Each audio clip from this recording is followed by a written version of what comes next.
आज का हमारा लेक्चर जो है ये चैप्टर नंबर 1 के न्यूमेरिकल प्रॉब्लम से रिलेटेड है। सबसे पहले स्टार्ट करते हैं 1.1 से। 1.1 की स्टेटमेंट है a light year is the distance light travels in 1 year. सबसे पहले इस न्यूमेरिकल के अंदर लाइट ईयर की डेफिनेशन बताई हुई है कि लाइट ईयर वो फासला होता है जो कि रोशनी एक साल के अंदर कवर करती है। आप सबको पता है कि रोशनी जो है उसकी कोई ना कोई स्पीड होती है। इसकी लाइट की स्पीड होती है 3 मल्टीप्लाइड बाई 10⁸ मीटर्स पर सेकेंड। तो रोशनी अगर चलती रहे और उसको एक साल के अंदर जो भी डिस्टेंस वो कवर करेगी उस डिस्टेंस को हम 1 लाइट ईयर कहेंगे। तो इस न्यूमेरिकल के अंदर वो पूछ ये रहा है कि आपने बताना है कि how many metres are there in 1 light year. एक लाइट ईयर के अंदर कितने मीटर्स पाए जाते हैं। यहाँ पे आपने ये चीज़ याद रखनी है कि लाइट ईयर जो है ये डिस्टेंस का यूनिट है। तो यहाँ पे हमारे पास सबसे पहले डाटा के अंदर स्पीड आएगी जो कि स्पीड ऑफ लाइट c के बराबर है, यानी कि 3 मल्टीप्लाइड बाई 10⁸ मीटर्स पर सेकेंड। उसके बाद टाइम है हमारे पास 1 ईयर। आप सबको पता है कि 1 ईयर के अंदर 365 डेज़ होते हैं।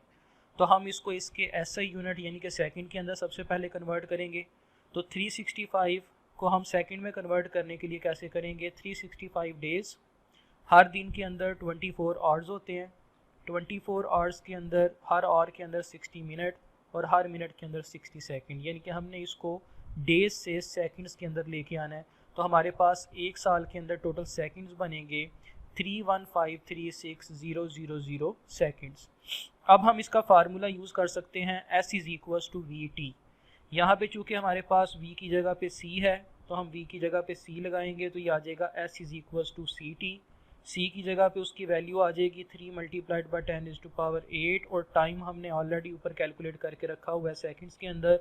इन दोनों को अगर हम मल्टीप्लाई करेंगे तो हमारे पास इसका आंसर आ जाएगा 9.5 मल्टीप्लाइड बाई 10⁵ 15 मीटर्स। तो ये वो डिस्टेंस है जो कि लाइट एक ईयर के अंदर कवर करती है। नेक्स्ट है न्यूमेरिकल 1.2। इसके 3 पार्ट्स हैं। फर्स्ट पार्ट के अंदर वो पूछ रहा है how many seconds are there in 1 year.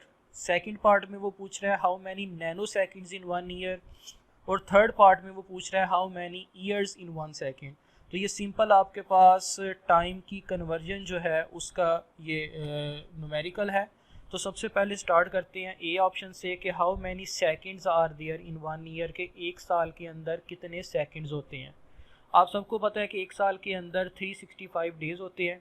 तो हम इसको उसी तरीके से कन्वर्ट करेंगे जैसे कि हमने फर्स्ट न्यूमेरिकल के अंदर किया। 365 हर दिन के अंदर 24 आवर्स, हर आवर के अंदर 60 मिनट्स और हर मिनट के अंदर 60 सेकेंड्स। तो ये हमारे पास टोटल जो है वो सेकेंड्स आ जाएंगे एक साल के अंदर 3.1536 इंटू 10⁻7 सेकेंड्स। बी ऑप्शन में वो पूछ रहा है कि एक साल में कितने नैनो सेकंड होते हैं। पिछले जो पार्ट था उसके अंदर हमने एक साल के अंदर सेकंड्स निकाले। अब हमने ये फाइंड करना है कि एक साल के अंदर कितने नैनो सेकंड्स होते हैं। तो सिंपली आप क्या करेंगे कि उसी तरीके से आप 365 डेज़ को सेकंड्स में पहले कन्वर्ट करेंगे जो कि पहले हमने निकाला हुआ है 3.1536 इंटू 10⁻7 ईयर्स। और फिर उसको जो है वो हम 10⁻⁻9 से डिवाइड करेंगे तो वो कन्वर्ट हो जाएगा नैनो सेकंड्स में। तो हमारे पास एक साल के अंदर जो नैनो सेकंड्स हैं वो आते हैं 3.1536 इंटू 10⁻16 नैनो सेकंड्स। और सी पोर्शन के अंदर वो पूछ रहा है कि कितने एक सेकंड के अंदर कितने साल होते हैं, यानी कि ये फर्स्ट वाला जो आपका पोर्शन था ए वाला उसके ऑपोजिट है। उसमें उसने पूछा था कि एक साल के अंदर कितने सेकंड होते हैं। सी ऑप्शन में वो पूछ रहा है कि एक सेकंड के अंदर कितने साल जो है वो पाए जाते हैं। तो आप सिंपली क्या करेंगे, आप सबको पता है कि एक साल के अंदर 3.1536 इंटू 10⁻7 सेकेंड्स पाए जाते हैं। तो आप एक सेकंड के अंदर कितने साल पाए जाते हैं वो निकालने के लिए 1 को डिवाइड कर देंगे 3.1536 इंटू 10⁻7 से। तो उसका आंसर ये आएगा कि एक सेकंड के अंदर 3.1 मल्टीप्लाइड बाई 10⁻⁻8 ईयर्स पाए जाते हैं। नेक्स्ट है न्यूमेरिकल 1.3।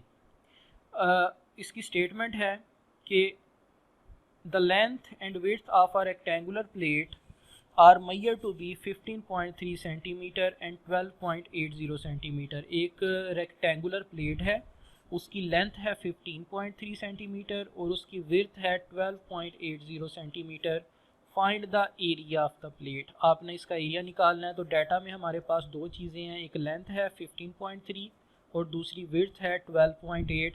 तो एरिया निकालने का हमारे पास बहुत सिंपल सा फार्मूला है, लेंथ मल्टीप्लाइड बाय विड्थ। तो हम लेंथ को विड्थ से यानी कि 15.3 को 12.8 से मल्टीप्लाई करेंगे तो हमारे पास आंसर आ जाएगा 196 सेंटीमीटर स्क्वायर। नेक्स्ट है numerical 1.4। At the following message given in kilogram up to appropriate precision. ये आपको चार मैसेज दिए हुए हैं।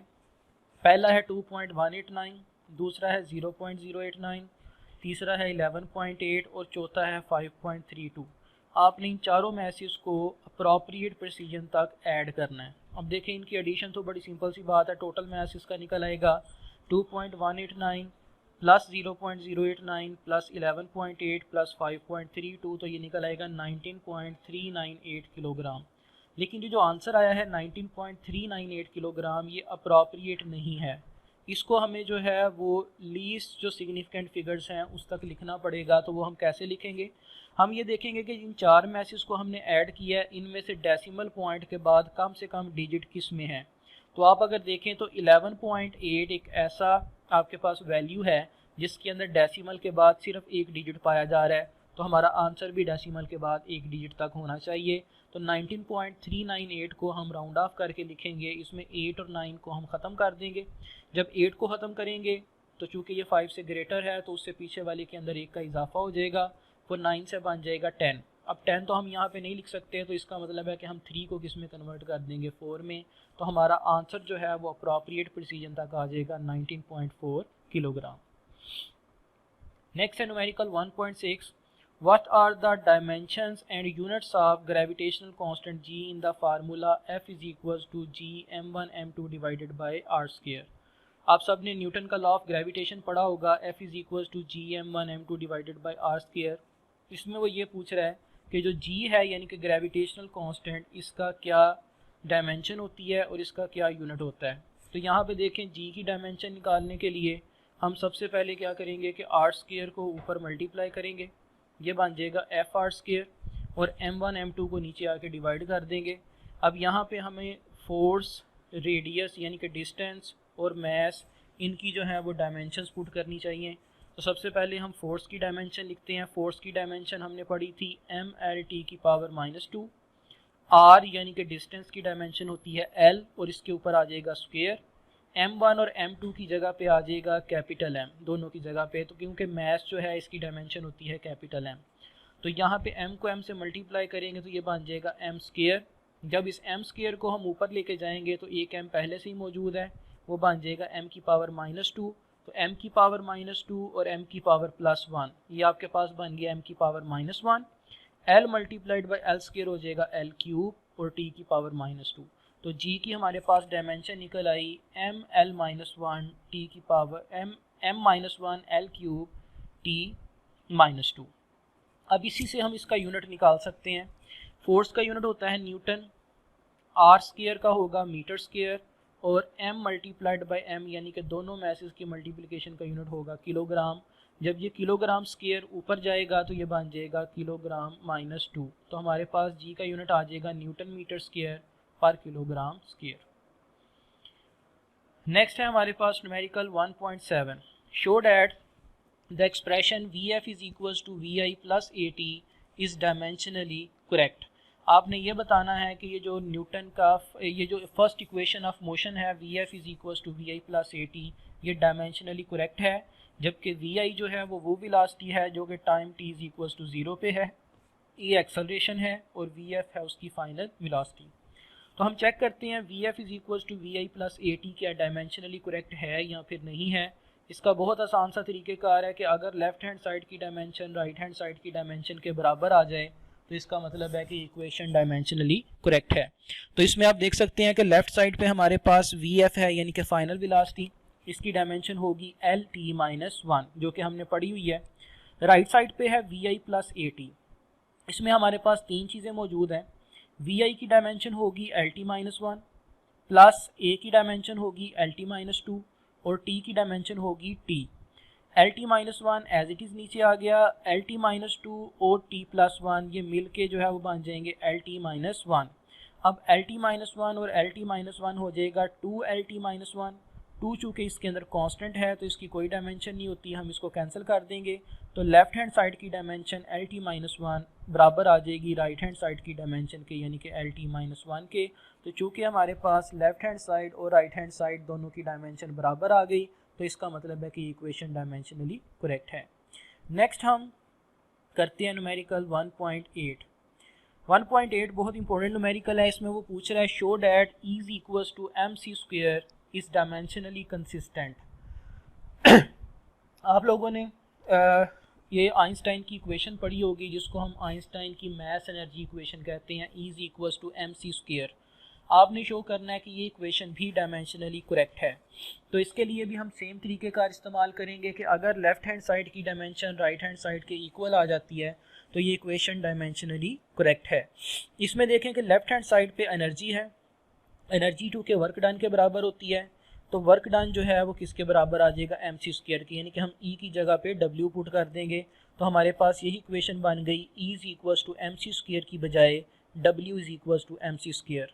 अब W जो है इसका यूनिट होता है newton metre, M C square का क्या होगा, मैस की जगह पे आ जाएगा किलोग्राम, और C की जगह पे आ जाएगा यूनिट मीटर पर सेकंड, क्योंकि C होता है स्पीड ऑफ लाइट और इसका स्क्वायर। अब ज़रा इनकी डायमेंशंस पुट करें। न्यूटन मीटर की जगह पे क्या आएगा, न्यूटन की डायमेंशन होती है M L T minus two, metre की होती है L, किलोग्राम की होगी M, और मीटर पर सेकंड की होगी एल टी माइनस वन का स्क्वायर। अब यहाँ पे जो लेफ्ट साइड पे M L T minus two है इसको L से मल्टीप्लाई करेंगे तो ये बन जाएगा M L square T minus two, यानी हमारी लेफ्ट हैंड साइड की डायमेंशन आई M L square T minus two. अब राइट साइड पे देखते हैं, जो m है वो एज इट इज़ नीचे आ जाएगा और एल टी माइनस वन का स्क्वायर। अब स्क्वायर अगर हम लेते हैं तो L का भी स्क्वायर हो जाएगा और t माइनस वन का भी स्क्वायर, तो ये भी बन जाएगी M L square T minus two. तो देखें लेफ्ट हैंड साइड की डायमेंशन चूँकि राइट हैंड साइड के इक्वल आ रही है तो ये इक्वेशन भी डायमेंशनली करेक्ट है। उसके बाद हमारे पास जो नेक्स्ट न्यूमेरिकल है इसके अंदर वो हम सॉल्व जो है वो नहीं करेंगे, क्योंकि वो आपके कोर्स के अंदर जो है वो शामिल नहीं है और आमतौर पे पेपर्स के अंदर भी नहीं आते। तो यहाँ तक जो है वो आपने इसके 1.8 तक ही इसके न्यूमेरिकल्स जो हैं वो करने हैं। आप लोगों ने देखा होगा कि हमने एक्सरसाइज के अंदर से कुछ न्यूमेरिकल्स जो हैं वो स्किप भी किए हैं, तो हमने जो इम्पोर्टेंट न्यूमेरिकल्स थे सिर्फ और सिर्फ जो है उनको ही सॉल्व किया है, और आपने भी इन्हीं न्यूमेरिकल्स को ही सॉल्व करना है। इसमें से अगर कोई भी क्वेश्चन हो तो वो आप लोग पूछ सकते हैं।